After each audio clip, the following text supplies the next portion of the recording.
Eric Kim, welcome. Hey, thanks for having me. We're doing a fun thing right now. We're doing something new. We're live on YouTube, or not live, but you know what I mean. We're on YouTube. Live to tape. Or you're listening to the podcast, but I have the link to our YouTube page. You should subscribe. We'll be doing this with some frequency. I hope you come back. Yeah, I'd love to. It's called Food Writers Talking About Food Writing. Nice. It's, I wanted to do something a little different for our YouTube. I didn't want to just do like live episodes of our podcast because, listen, that's an intimate. Like we turn the lights down. Yeah, we do. In the podcast, like, we don't really like to think about visuals with the podcast. It's an audio format, but this is not. Yeah, getting ready this morning, I was like popping a zit, and I was like, there's no video today, and then I realized, oh, there is video. There's video today. Do you like being on video at the times? I do. I think I don't think about it that much because the team is so good. I just go and do the thing, and it happens. They record it. Yeah, it's pretty. I think I'm pretty lax about it. Maybe that's why you're good. Video is normal. Yeah, for me. Yeah, I mean that's why you're good because you just keep it. Like yourself. You're not. Yeah, I think if I paid attention to it, I would just absolutely crumble. So I try to drive you batty. Ignore it. Yeah. Well, the concept of this show is food writers talking about food writing, and I just wanted to go over on this episode, some of our favorite stories from the week, some thoughts about food writing, some thoughts about eating. And let's start there, as we ask on the show typically. Where have you been going out recently? What's a memorable restaurant meal that you had? Ooh, it was my partner's birthday recently, so our birthday meal for both of us is a place called Ulali.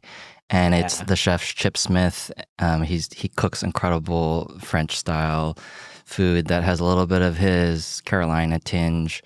And then the front of house is Tina, and they're their partners. And it's just such a beautiful dance. There were only like 13 tables in the dining room.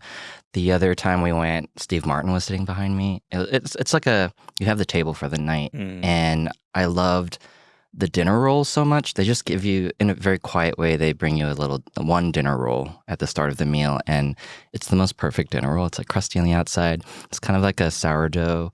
Sorry, it's not like a sourdough. It's kind of like a baguette. Okay. So and then I learned how to make it from him because I just wanted to know the process. And it's this lovely bread that he starts at 10 a.m. And then by the time it's dinner service at 5, he bakes them off.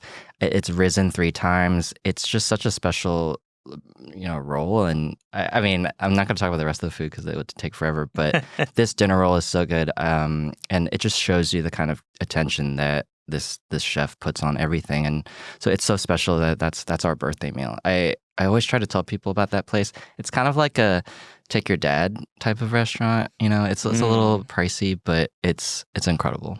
My restaurant pick, and I'll get mine, is a similar take your mom or dad vibe. Steve Martin story. I have a friend who once spilled an entire glass of red wine on Steve Martin. Oh no! At a wedding. Whoa! At a wedding. What did Steve Martin do?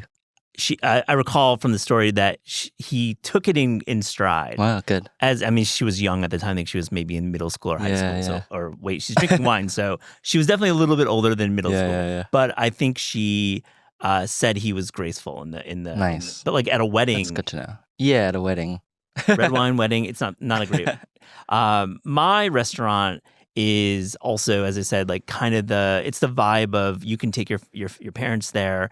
It's not getting as much press as I'd like to see because I had such an outstanding meal. It's called Wayward Fare, and it's from Akhtar Nawab. Have you been? No, I to haven't. This place? No. It's really, really good. Akhtar, a legend in the game, going back to the early 2000s, even the 90s, I think he worked at Kraft. Yeah. Under, obviously Tom Colicchio, but that's when David Chang was there. And there was like a real crew of chefs working at Kraft. And, Akhtar was later at EU in the East Village and a couple other restaurants. He worked at La Esquina for, I think, a decade plus. What I like about Wayward Fare is, the idea is that it's following the spice route. So he's cooking with like spice and, flavors in mind that are of the, Middle East into the Mediterranean. And, it's not high concept. Some of these restaurants that open become like it's all about the concept. Yeah. His is like kind of in the background. And what he's really doing, it's all shared plates. All the plates are perfectly proportioned for sharing, which I love. Nice. You can feel sometimes when they're like forcing shared plates on you on plates that don't make sense. the server was like assertive that you need to order 6, and like I like that. Nice. Yeah. And what he's doing is he's doing really technical cooking, steak, chicken, whole fish, fish fillet, all those proteins. We tried 3 of them. They were perfectly cooked. Wow. Like really, really great technique. A lot of it coming out of the wood fire. Yeah. And what my highlight dish was from this restaurant, Wayward Fare, was this spicy chicory salad. To have a green salad with a dressing that actually has kick and spice to it, not just acidity and like an oil or something, within that fat realm. Really remarkable to be able to do a spicy salad. I think it can be very challenging. That's cool. I love when a salad is the star. Also, isn't it always the case that a wood fire grill or a wood fire oven is usually the result of that is an excellent restaurant? Yeah. I don't know. There's something, that high heat that you can't get otherwise. I think so. I think it's like so technically challenging to do proteins in an oven. I mean, of course, if you have a Neapolitan pizzeria, right? You've done like 1 or 10. You're on your 1,000th. It's probably the same. Yeah. Of course, getting the heat to the right temperature is important. But to do proteins, it's really the sign of an excellent chef. I love that we're talking about restaurants because I feel like whenever I talk to you, you have a real sense of the history of New York. And like because you've been old, here, buddy. I'm a little older. But you really, what is it like to have this genealogy in your head? Because I know that I like find out the genealogy or the history of a place, in the books. But I feel like you're often like speaking from experience. What's it like having that kind of like New York, literacy? Thanks for being really smooth with my my age in New York. I mean, I moved here in 2000, and so I think I've had like 25 years of experience in New York, and I think I've been writing about food for 15 years. So I've been able to go to many different restaurants and keep these relationships going. I lived in the East Village at the beginning. So I was in the East Village from 2002 to 2005, which I think was a really exciting time. Yeah. And I think like I got a sense of that style of East Village dining, and like restaurants that like Bao 111, for example, was like right down the street from me, which was like a pioneering Vietnamese restaurant. And I got to go there. I'm going to Kate's, Kate's Joint back when it was like, I bring it up a lot on the show because I just love that memory of Kate's. And then like moving to Brooklyn in 2005 offered a really cool opportunity to move to Carroll Gardens when, Frankie's was there. I think they moved there in 2002. They opened in 2002. But like it's a neighborhood that didn't have a lot of restaurants. And Cobble Hill had very few as well. It was mostly Park Slope. And then North Brooklyn was really just starting. I think, Andrew Tarlow was opening restaurants in 2000 with Diner. But like I was able to see New York restaurants explode and the interest in them explode. So I think in talking to guests a lot on the show, we go back into time, and I like to try to talk about this era before restaurants were social capital. Yeah. I feel like I'm hitting a point in my life where I've been in New York for 16 years now, but I kind of came here for college, and so I didn't have money to go to these kinds of restaurants. But now that I have, worked in the industry a little bit and have written about food and have reported in kitchens, it's a real pleasure to feel like you have some kind of relationship to the city. I know people say it's 10 years, but I think now I can walk by a restaurant and know the 10-year story of that place, and that feels really good. Sorry. Is that okay? Yeah, we're rolling with it here on YouTube. Yeah, that's how we're doing it. Where I was walking by Devel recently, and that place used to be open for dinner, and that's where I met Priya Krishna for the first time. I met with her when Indianish was coming out. It was like the beginning of all of our careers, and they served a really delicious spaghetti Napolitan, and it's kind of like this like ketchup-y, spaghetti. And it's been 10 years since I had that. And this week, I went into the kitchen with the original person who kind of put that on the menu. She made it for me, and I watched her make it, learned how to make it. And when I took a bite, I realized that she was probably the one in the kitchen who made that plate for me and Priya. Oh, that's cool. And it made me like really emotional because I was like, wow, we didn't know this, but I have a connection to you. Like you made my favorite spaghetti Napolitan in the world. And so I'm writing about it for like June this year. But it's I love that thing. I love that about New York. People stay. Yeah. People stay if they like it or not, to be honest. Like some of these restaurants remain because it's just it's their source of income and it has to remain. And I like the 10-year reminder, when a restaurant hits 10, it's like such a remarkable thing. I just had Enrique Alvara in. We'll have an episode up in a couple weeks, and Cosime just turned 10. Oh, wow. Oh, my God. Yeah. Isn't that crazy to think? And like I remember when that opened. Yeah. Remember when it opened? And before, nixtamalization, right? We now write about it very, it's common lexicon in many ways. Yeah. A very important technique for making masa into, tamales and tortillas. I remember when him and Daniela were opening Cosime, they were talking about their heritage corn. Yeah. And that they were, flying in or trucking in from Mexico, and this idea of nixtamalization. I had no idea. I had never heard that term a decade ago. Yeah, of course. And so now they're 10 years later, we have this perception of nixtamalization as being table stakes, so to speak, for a good modern Mexican restaurant in New York. I remember watching Daniela give a talk at MoFad and watching her take a tortilla and dip it in like lime juice. It was really simple. Yeah. And that kind of, that was really an influential moment for me. Every time I ate a quesadilla, just something really simple, I think of that moment. Just she was talking about simplicity in cooking. Yeah. That's something that I didn't appreciate until later in life, I think. Well, I love how restaurants really inform your writing and you bring them back to the home cook and through your column and through your work at the Times food desk. Let's talk about some writing. I think that's part of the show, is to go over some stories that we've enjoyed. So I pulled out a few. We'll talk about one of the pieces you've written recently. But this week, the New York Times, your buddies over there, published a story about steak fries. Steak fries, deservedly reviled or underappreciated edible spoons. Great headline. Really funny.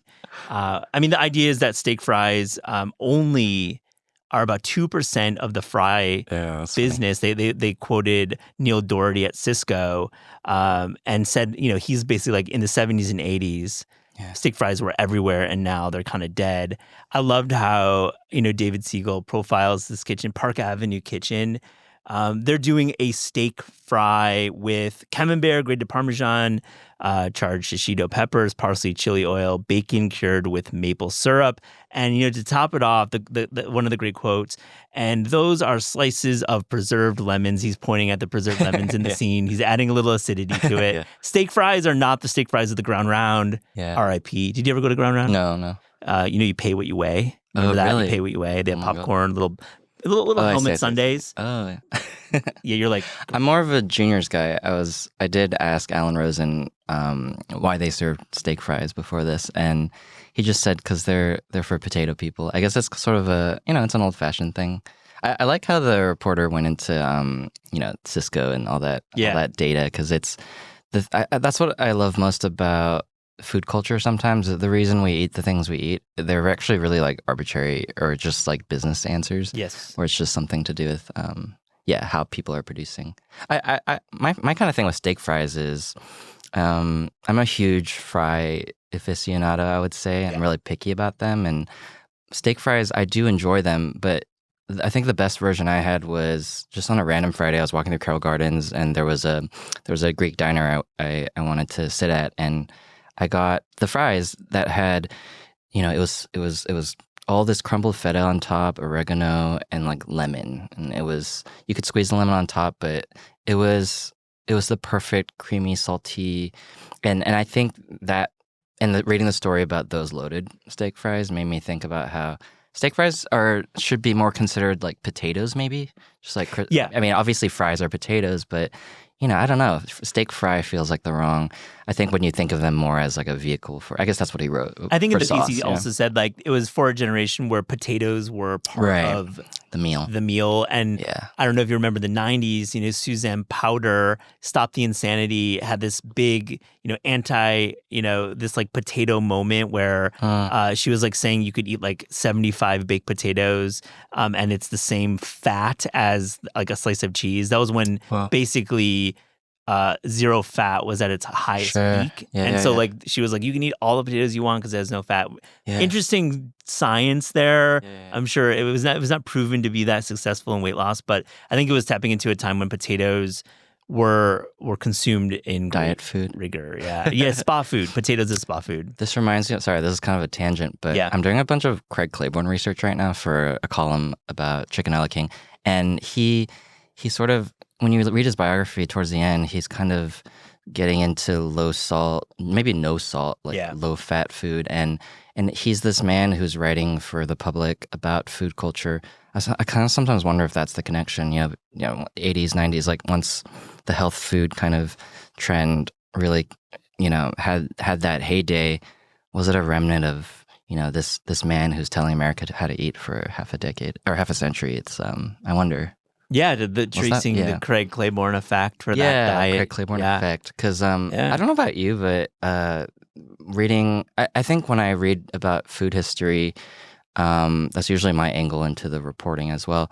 One thing I always realize is that the world is so small, and media kind of reaches so many people, and it reaches very specific people who are the ones who influence the way the rest of the people eat.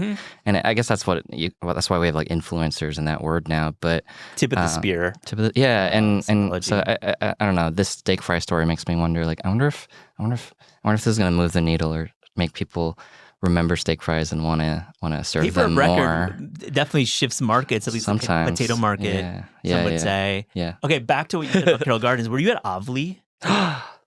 It was on Court Street. And like first place, second? Maybe, I think so. I used to live, that was like literally my block. Those fries, I know exactly what you're talking about. The steak fries. Yeah, they're good. They were good really plain good. Too. I'm sure they were good plain. I'm not really a poutine guy, but I like a loaded. I was really surprised at how much I enjoyed the loaded, dry toppings vibe. Yeah, it's a great one. Next story. It's a story we published on Taste this week by Annie Heasel, my former colleague and former co-host of our podcast.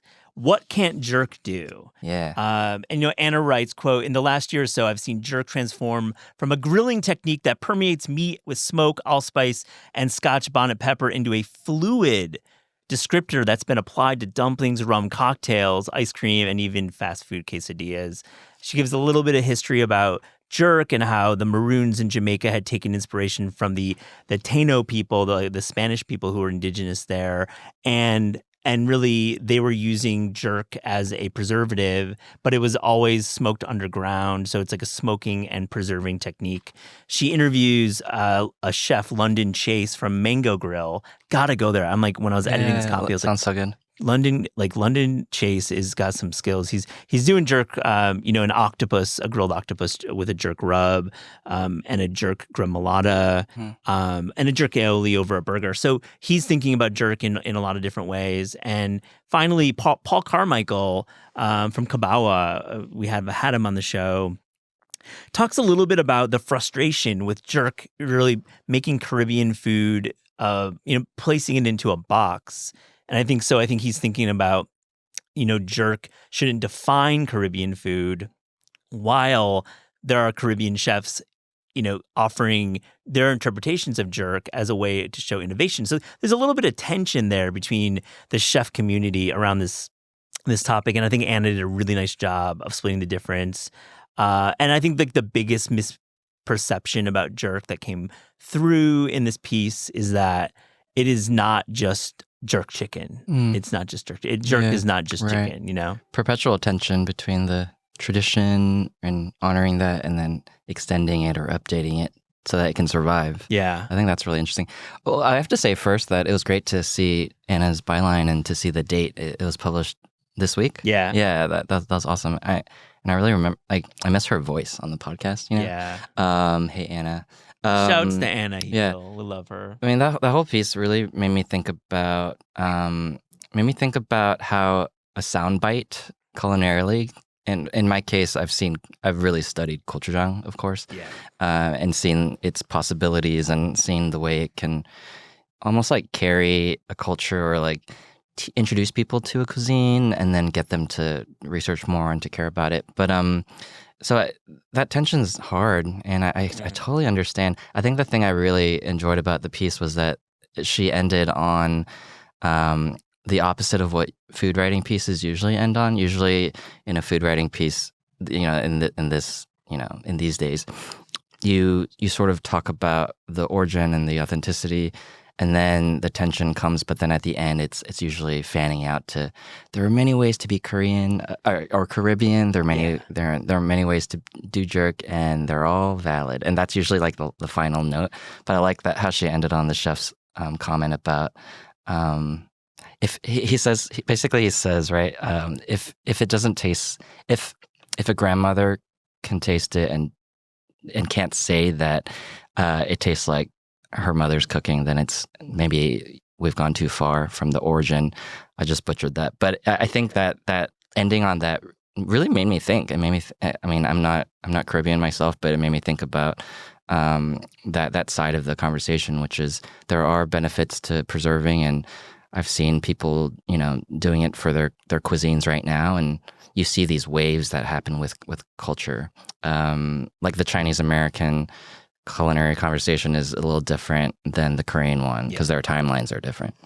I love that you talk about the walk-off quote or the walk-off line and how I agree. A lot of writing, it's a little both sidesy. It's like a little bit of like a bow. And I think we fight that here when we're editing, when Eliza and I are editing our features every week. Here we're food writers talking about food writing here. Let's get into it. How nerdy this is. I was like, before we record, I was like, we're not really going to get into nut graph and story structure on this show. It'll be really boring. But because you brought off the walk-off, and I'm using that as the term we use for the final quote or the kicker. And also, honestly, good writing and good editors scrutinize the walk-off because the hope is that if you get past a third of the reading, you're going to get to the end. Right. I actually never heard walk-off. I call it a stinger always. Yeah. But it's because I write like that, and now I'm wondering if I should stop doing stingers. Wait, sorry. What I also wanted to say was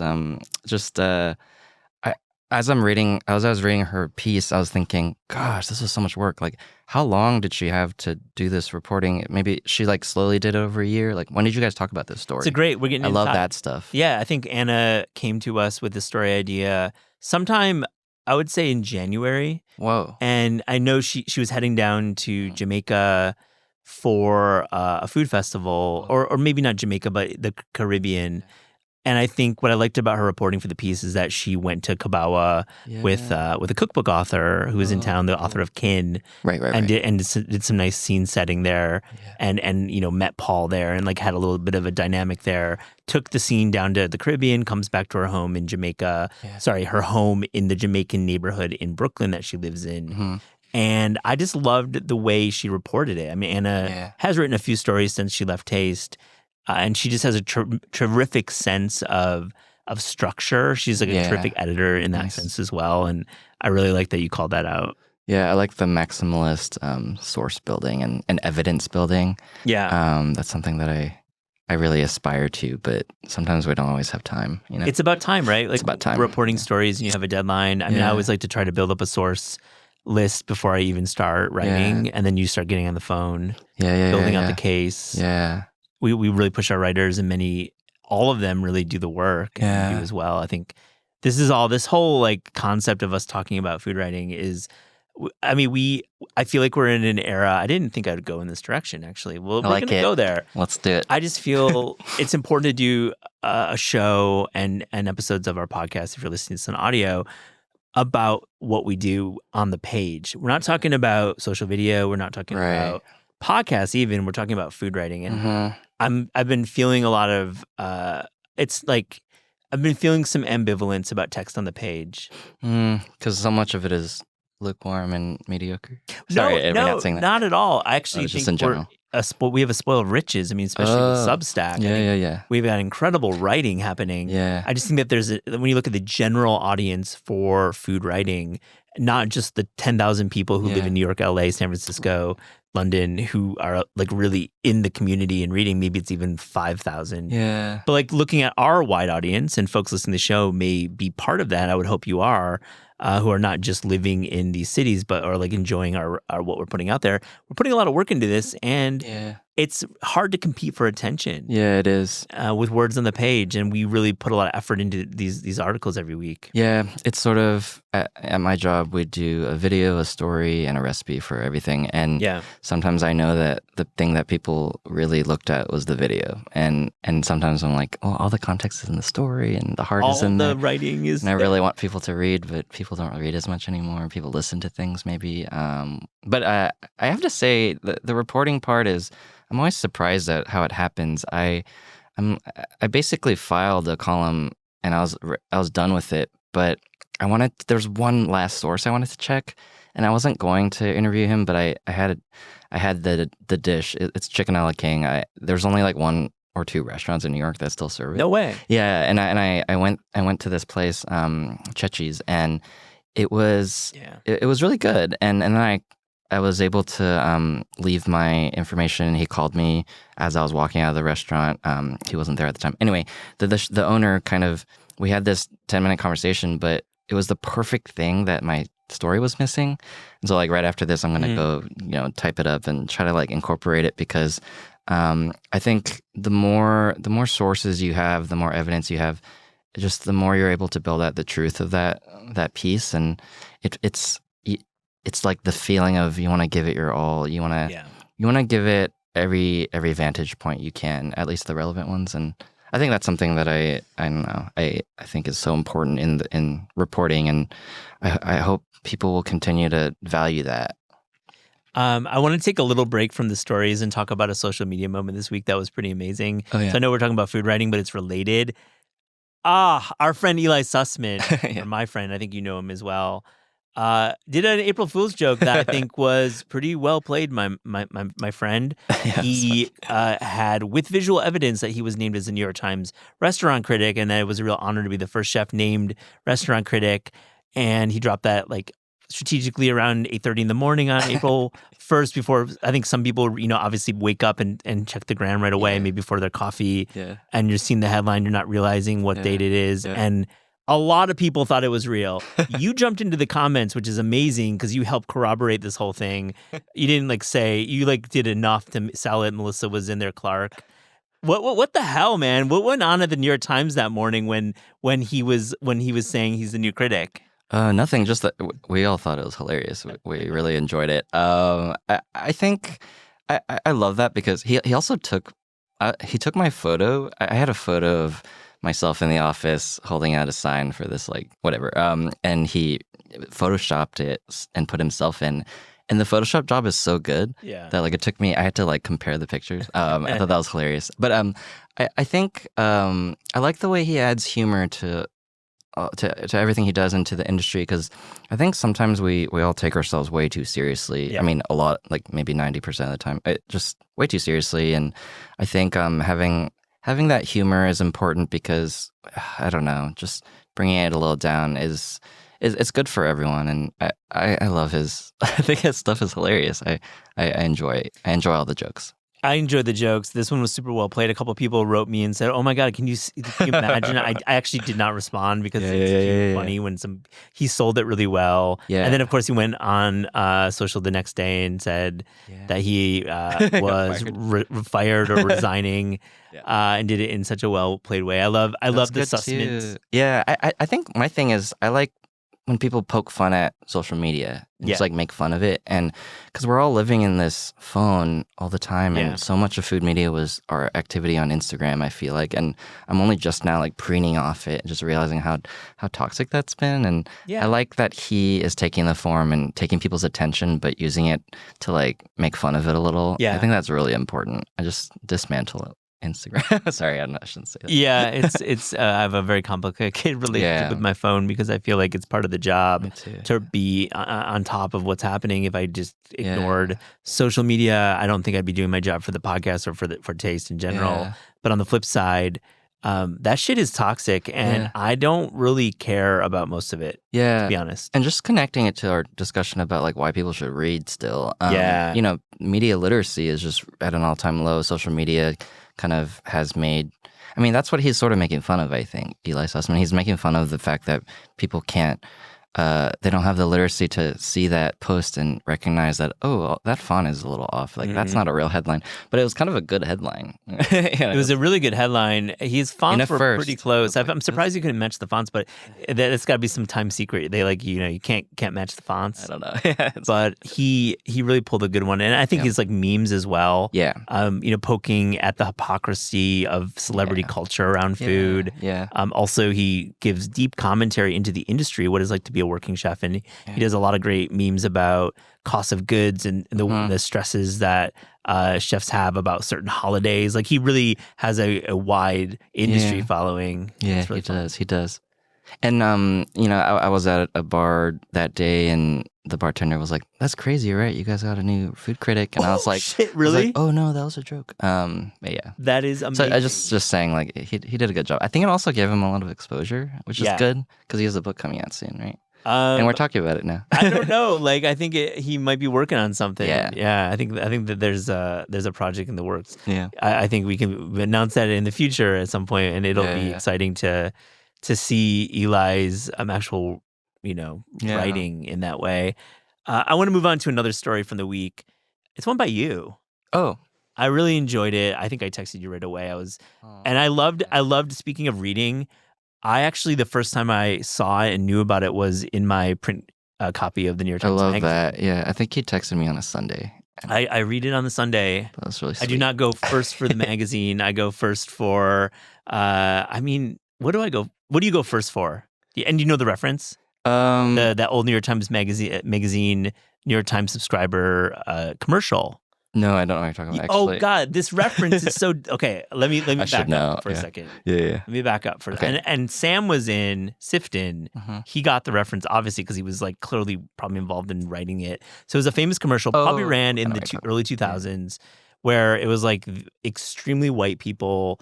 like talking about their Sunday and really they were talking about where they go first. I go first for the magazine. I go for travel and I go for arts and leisure. Wow. And really and that was my reference. That is that story. Yeah. I'm just like right now shocked that there was even a TV ad for something like that. That's interesting. Yeah, the New York Times used to have TV ads when like being a print subscriber was like the main revenue generator for them, and they were like fighting over. I go for arts and leisure. It was like amazing. We're going here. My favorite New York Times magazine reference is from King of the Hill. I think Bobby Hill is reading it, and his dad walks in. Is like, "What are you reading?" He's like, "The New York Times magazine," and he like snatches it because there's this whole tension between the dad wanting his son to be more quote unquote masculine, and I think that's hilarious. Oh, that's a funny bit. I like that. It's a joke. So in the magazine, you wrote lessons from Germany on a better bratwurst. It's part of your monthly column in the magazine. I love this piece. It's such a classic Eric Kim. I'm referring to the third person because I like to do that style of writing, because you're doing a lot of your own story and your kind of connection to the subjects, which was very deep to you because it was your fiance's family, but also getting some great cultural context and reporting, and then a great recipe at the end. Makes a great column. You're doing it under 800 words. Thanks. Tell me a little bit about it. You made this trip to Joachim, Germany. I definitely mispronounced that. Sorry, Bavarian friends. Why were you in Germany? Oh, I was in Germany because to meet my partner's family. I had just proposed, and it was my first time in Germany. He wanted to introduce me to all of his relatives and all the family friends, and so it was kind of a meet the family situation, and also my first trip with his parents and his brother, and it was a real like initiation into the family. So it was. But what's funny about that story is the trip was it was in the summer of last year, so I've been sort of gestating it for a very long time, and I think, or I don't know if like a few months is a long time for people, but as a digital baby, I feel like that's a long time. That trip, what was really kind of profound for me was staying at his great aunt's house, and that house, I feel like I'm trying not to like get too. I don't want to get too emotional about it because it's like, but I had this profound experience with this woman that I was meeting for the first time, but this thing that we have in common is my fiance, and her hospitality, her love, the way she cooked in her kitchen. It was a Frankfurt kitchen, you know, and we were about to move homes, and I think I had this week of peace in that house. It's this beautiful wooden house that just really like moves and breathes with the nature of the land, and that's these German sensibilities that I really noticed and wanted to apply to my own life when I came home to New York, which was a messy life in a skyrise, and I was really depressed. And I think I wanted to get that across, but I also just wanted to say thanks to her. Oh. And I think we have this language barrier, but I tried to say it with my eyes, but like it wasn't enough. And so I was holding on to these words for a very long time, and it felt good to finally write it. And she got a copy, and then she was proud that bratwurst had. She described it as like bratwurst finally making it to America. But I think it's been in America. But what was really interesting about the story though was kind of getting to really almost academically sort of understand my partner's culture better, and it helped me to really understand him, like all his quirks. I think they come from a cultural place. Yeah, a lot of them. This is in Bavaria, correct? And yeah, it's he lives in, or he's from the Pfalz, like Palatinate region. Yeah. Now, I love the little moment in the piece where you talk about finally having understanding about how he eats so much bread. Yeah. Well, and you kind of like let it hang a bit, which I love about that part of the article. When you don't give it all away, which I love that, when you just don't give it all away. Well, what did you realize, or soon you realized that there was a big bread culture there? Yeah, I think it was, the second we got there, jet lagged. His great aunt Margaret, she made us this huge breakfast, and it was a huge breakfast spread every morning, and then as I started learning about how she put it together and why she put it together. What I realized was that she wanted to show me German bread. She was going to different bakery every morning, biking there, getting fresh rolls. And so every morning there was a different type of roll. And so I was eating a lot of bread. I noticed because my stomach was like, this is a lot of gluten and I need some rice. But once I got past that, I started to understand that the way he eats, I understood the way he eats better because, Paolo wakes up every morning and has so much bread and butter. Just like to me, it's like a lot of bread and butter. He doesn't necessarily have an egg. Maybe he'll have fruit sometimes. But I think what I learned from my trip and my time in that beautiful house was that Germans kind of spread out their diet throughout the day. So, in the morning, it's going to be like more of a continental-y breakfast, bread and cheeses and fruits and then. And it's heavy, but it's not heavy necessarily on the protein. And then for lunch, that's when you have, the big bratwurst meal. I mean, that's basically. I was just so touched by the recipe was a bratwurst with mashed potatoes, and she made it for us, and she kind of took the bratwurst out of the freezer, and in 30 minutes we had dinner. And watching her work in that kitchen and sort of whip up the potatoes and then hand that plate in front of me, like put that plate down in front of me.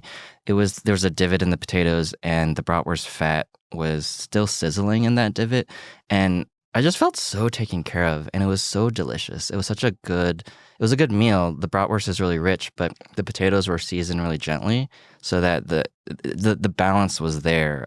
Even though if you look at the plate, it seems like really rich, but the balance is there. And so when I started cooking that at home to try to replicate that, that recipe, I sort of start to understand the German palate, the German, cuisine, and then got to talk to Louisa Weiss, and I got to talk to more people, and for dinner you eat something light. It's kind of like you don't Louisa, really eat dinner. When she was on the podcast, we talked about the way that the sweets kind of roll in at dinner time. It's like a sweeter dinner potentially. Yeah. Back to the bratwurst. Mm-hmm. You have a potato and you have a bratwurst. Is that it? Is that kind of the plate?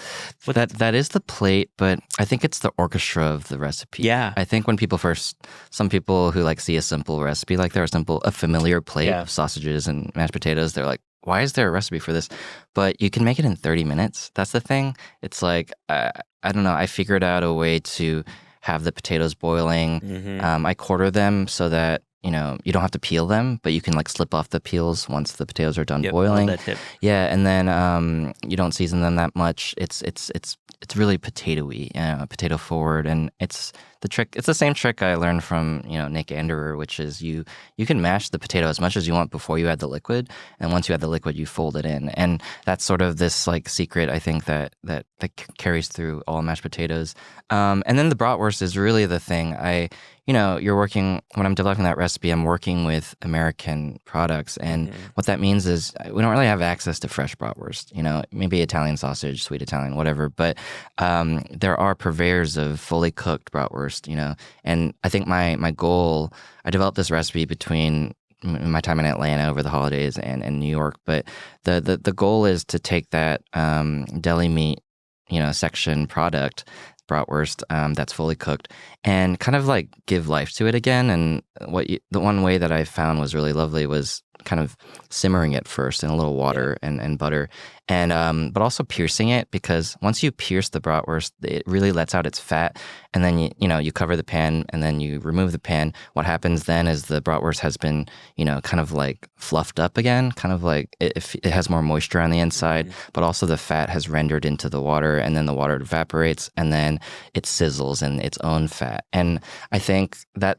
I like when what you end up with is a bratwurst that tastes really of the bratwurst, because really that product is special. It's great meat. It's really good, really lovely spices, right? That's what makes bratwurst special, I think. And I don't know. It's I hope people can appreciate that I'm trying to like help people take really ordinary ingredients from the store and just also show them that if you look hard enough, there is probably a bratwurst at your store. There might be one brand of it, but you should try it. And then doing this method will bring it to life and make it feel like you're having a fresh bratwurst dinner. Love that sentiment. When you were there on the trip, were you thinking story? Were you thinking that this would be something to write about? And when you were in Germany in general, as a reporter on the road, but you're on holiday, you're visiting family. How do you think about your writing when you're spending like more of a leisure time overseas? It's really hard not to think in story. I'm always same. I come back from way. You go and travel. You're supposed to rest and not think about work, but then I can't help it, and I come back and I'm really excited to talk to Genevieve about all the delicious things I ate. And frankly, I got a lot of stories out of that trip, because what I really loved eating, in that area of Germany was the German interpretation of other cuisines. That's fun. I mean, in Margaret's home, I had the German food, but I think, the German take on Italian pasta or Italian pizza is really interesting. It's really specific. I was really in love actually with the German, with Greek immigrants in Germany cooking, their food, and that food is catering towards the Germans, and so that specific, I had a really amazing tzatziki it was so special. It was fluffy. It was really strained. It was really because they're using like German dairy in that tzatziki, so it's different. Like a probably a little different front than like a traditional Greek, which is really amazing and different than, of course, in America, which is a totally different dairy culture. And I like bringing out those nuances in my writing and my reporting, because that's sort of my mantra. I wonder one day if it's not going to be the mantra anymore. But with food writing, I like to show people these kinds of nuances in culture. So, because I feel like so much of media is about just getting it down at all, like getting it down the original or the traditional or the authentic. But I think right now our generation is writing about how that doesn't exist, and it hasn't existed for a while. Like you have immigrants moving about the world, and cuisine is just so fluid, and the way it forms is what's interesting, and that's the story to me. Love it, Eric. Well, I want to do this segment on our show, Food Writers Talking About Food Writing. Hit that subscribe if you're on YouTube. We're going to come back every couple of weeks. Smash that like button. Oh, we're going to go do that? We're going to do smash the like. I mean, there are comments below here, so you can definitely comment.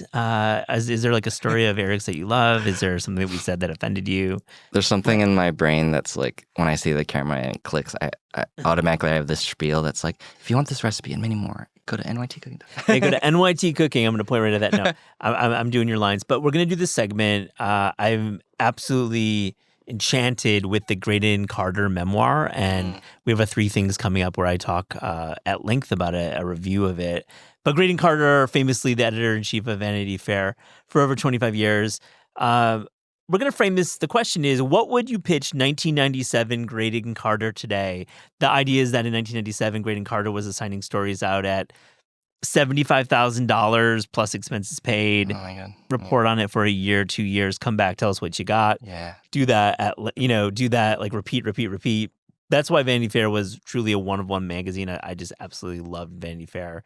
So I want to know, Eric, you got this budget, you got this time, you got Graydon Carter editing you, which I'm sure is a nice experience. What would that story be? Gosh, sorry. I just have to get over the fact that an advance could be that big for an article. An article. This industry, I can't relate. I don't know what that's like. But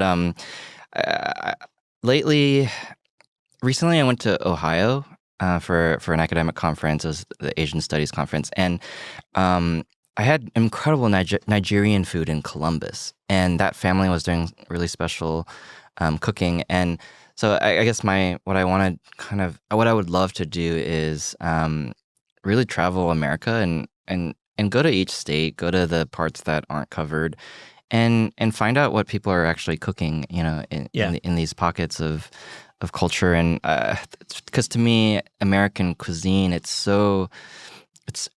I'm as an Americanist or American historian, like I'm fascinated by the way it is now, but it really is going to take on the ground reporters to even tell that story. And when I was there, I was reading John Steinbeck, not to be like, but that you're reading John Steinbeck. Yeah, he's kind of like the reason I got into writing at all or literary anything. But he, Grapes of Wrath was a serial nonfiction assignment. It was for a paper. Nonfiction assignment sounds weird for that, but he was reporting on the Dust Bowl, and then he turned it into a novel. But all that reporting was because he was on, he was with them and with the migrant workers who were displaced by the banks. Anyway, I think for me, I would love to. I like meeting people and being in their kitchens and talking to them, and I love a New York restaurant, but it's nice to be outside of New York and to be in places like Ohio or I don't know. I just love the United States. It's fascinating. I like it academically, I should say. That makes sense. I think that would fit into Vanity Fair. My story, if I had a year and expenses paid, I would want to write the definitive Taco Bell story. Oh, wow. Because I think I haven't read the New York Times, or was it New Yorker did a pretty good job. Yeah. But New Yorker's 2025 is not working with Graydon Carter in 97. So I really am fascinated by this chain. I just heard recently that a boutique hot sauce company was approached by Taco Bell, and they're going to be on the menu cool. of Taco Bell. So like my thought is like I want to obviously go to the test kitchen in Southern California and see how the innovation happens. Right. But I really want to go around the country and see how Taco Bell is consumed in different markets. Yeah. How Taco Bell plays into the relationship with food. Right. Are these daily visits? Are there like social groups that meet at Taco Bell? So there's like a culinary story, but like the zoom out is definitely more of a cultural story or a story that talks about economics. Yeah. And I think the single chain, it really touches a lot of America in unique ways. Yeah. Obviously, it's like Mexican cuisine in Mexico, and our relationship with Mexico right now is at an all-time fucked up, I would say, just to be frank and be blunt. I was talking to Enrique Alvaro about this recently in the studio, and it'll be up later, but I just really think we need to talk more about our relationship with Mexico and Mexican Americans and people from Mexico who live here. Yeah. And so there's like there's a lot to talk about with Taco Bell. So I think I would like to take that money and write that story. I love that. Meanwhile, my brain's going to, God, I love those cheese fries. They're so the fries are okay. I can't say I like them. Oh, really? I'm not in the cheese fry. I like the Cantina menu a lot. Okay. The Cantina menu speaks to me. Yeah. It's like a little more, it's like their version of the LA style. Yeah. They have like a green packet. Yeah. Of course, they've got like the soda fountain is always changing. Yeah. And PepsiCo just acquired Poppy. Yeah. So like, are we going to see Poppy at Taco Bell? Right. What's interesting about Taco Bell is like it's been around for so long. Recently when I was back home, my mom requested it, and I was really surprised. I was like, okay, so I got her a chalupa, and I got my cheesy gordita crunch or whatever. Yeah. And we just sat at the kitchen island and ate it. And she was like, that was incredible. That was exactly what I wanted. And I think we were having some beers. And I remember thinking like, what is her story? Like her relationship to Taco Bell is, immigrating here in 1984 and probably eating that once in a while or buying it for us and having a taste. And my mom likes sour cream a lot, and that's something that she knows every time she goes to a Mexican restaurant. She's like, or Mexican American restaurant, I should say. Yeah, it's interesting. It's a really rich topic to tap into. I love it. Or get in touch, Taco Bell, if you wanna like work on a collab. We could tell your stories. Yeah. So that would be mine. I appreciate you. I wonder if Graydon would appreciate these ideas. I'm sure he would. I love that memoir. More to come about that. So we're gonna end this episode, and thank you for sticking with us, listeners and viewers. And Eric, thank you for joining. Yeah, thanks for having me. For kicking this new style of show that we're putting out. I just love talking to journalists. I think we have a lot of amazing guests on the show who we get to interview in our studio, but I think my heart sings when I get to talk to a fellow writer about their work, and this we're going to continue doing on this show. But as we always end on our podcast, we have a taste check. So I want to do a media edition. So I'm going to say it as I always say it on this Taste with Gus Brothers Cerny Say. So to close this interview, here's a little rapid fire Fast and Furious taste check media edition. Eric Kim, are you ready? I am ready. And Clayton, our lead producer, mentioned it's a valid point. When I ask that question, we say rapid fire Fast and Furious, but typically that shit can be slow. Like the answers can be long. I'll try to go fast. You don't have to. I think it's actually maybe a joke that I say rapid fire Fast and Furious, or maybe that's just what is on my mind when I ask that last question. But it gives it an urgency. Yeah, it's like we're trying to end it, and here's some guests are kind of like, one word answers, and I'm cool with that. But anyways, this is the media version. What is the first thing you read in the morning, and where do you read it?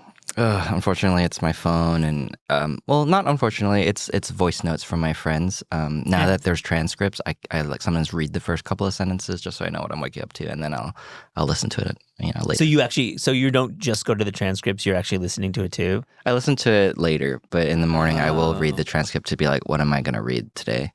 Sort of my digest. What do you read on actual paper, if anything? I read a lot of books. I mean, I think when I'm trying to get the food history, I have a huge library and I don't know, I think what I tend to write about, a period of time where it's not digital. So you have like the only way to find out about Craig Claiborne somehow, like in the real way, is to go to the books. So, and nonfiction, just novels, of course. I don't know. I always have a paperback in my bag. You aren't Kindle or no, I'm really not. You're not. I don't know. As a recovering English literature PhD, dropout. Paperbacks. What was your favorite food publication growing up? Foodnetwork.com. Food Network.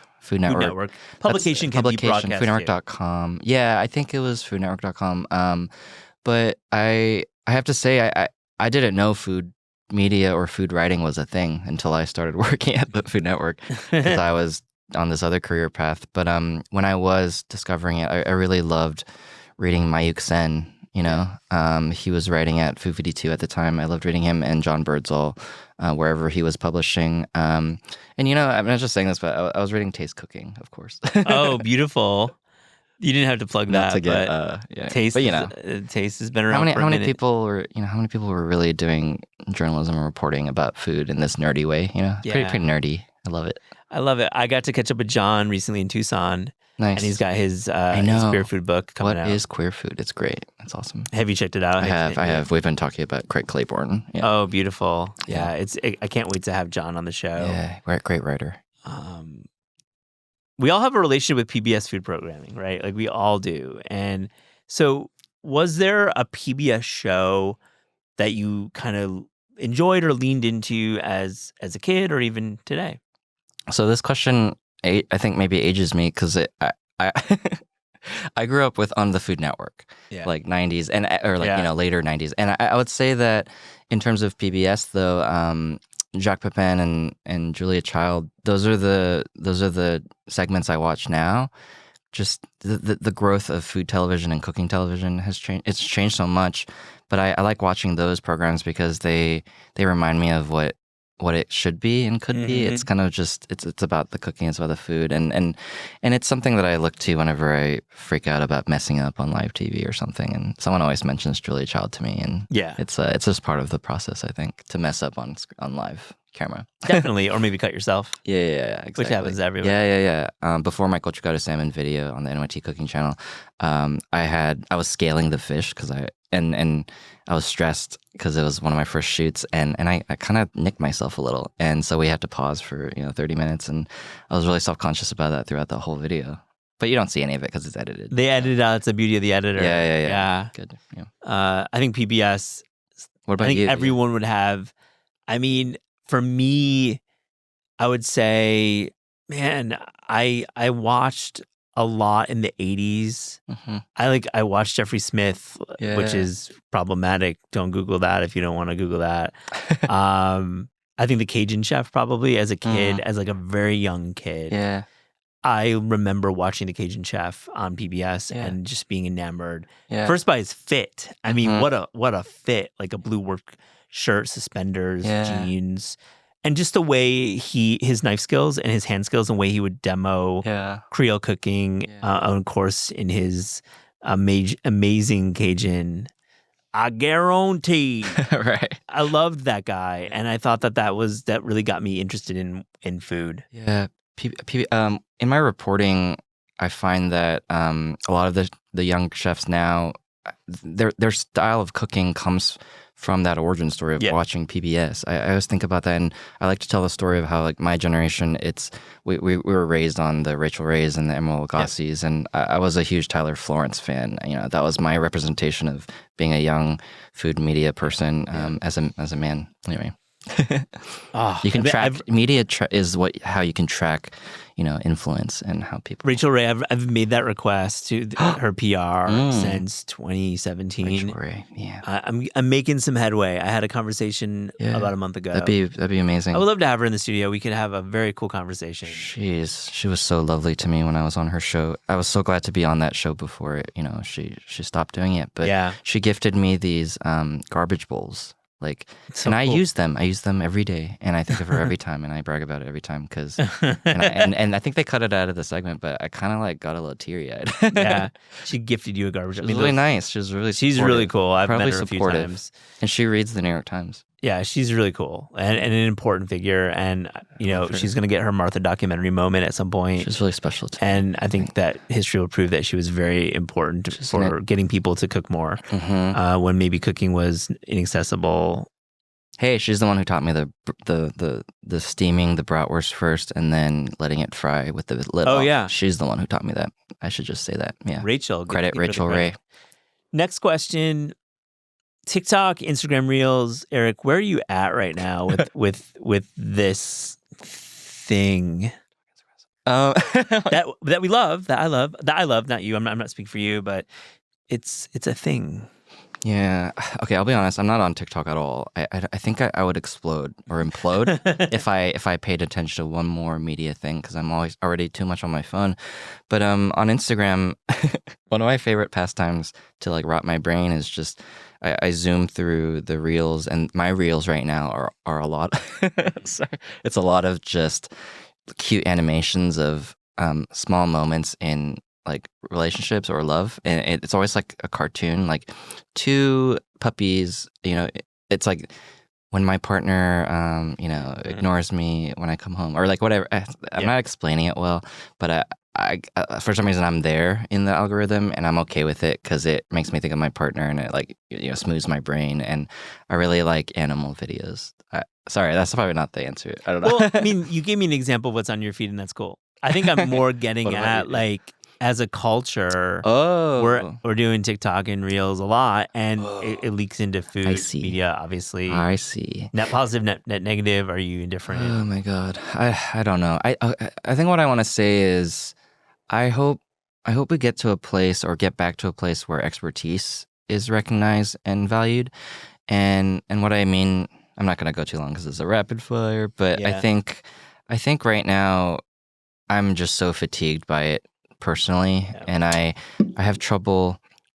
I don't know. I think it's at once I was happy that it democratized this really gate-kept industry. Yeah, but me too. I also think now there's just so much, and it's hard to drown out some of the noise, and a lot of the people who are actually, have the knowledge, who are actually writing the books, you don't end up getting to see them anymore because your feed is flooded with the people who are trying to who are trying to like enter to make money, and that's the part that it's the dark internet to me. I think it's dark. It becomes less about the creativity and the art of it, and more about monetization, quick bucks, growth hacks. Yeah, but at the same time, like people like Eli, I think taking that form and kind of making fun of it or like using it for good or something, I think that's nice. I want to know. I think if I had a good idea of how I would want to use it, I would enter that conversation. But I don't know if I have time. I barely have time to like brush my teeth. Barely have time. Okay, we'll leave it at that. I like that. Love those sentiments. All right, last one, Eric. Where do you want to be in 5 years with your food media career? Or media career, not just food media, because you cover a wide variety of topics. Yeah, I think it's hard to. I think I just want to still be working. I would like to be. Okay, I'll give you that one. Yeah, I just want to be working. I want to be working. I want my byline to still be appearing. Occasionally, regularly.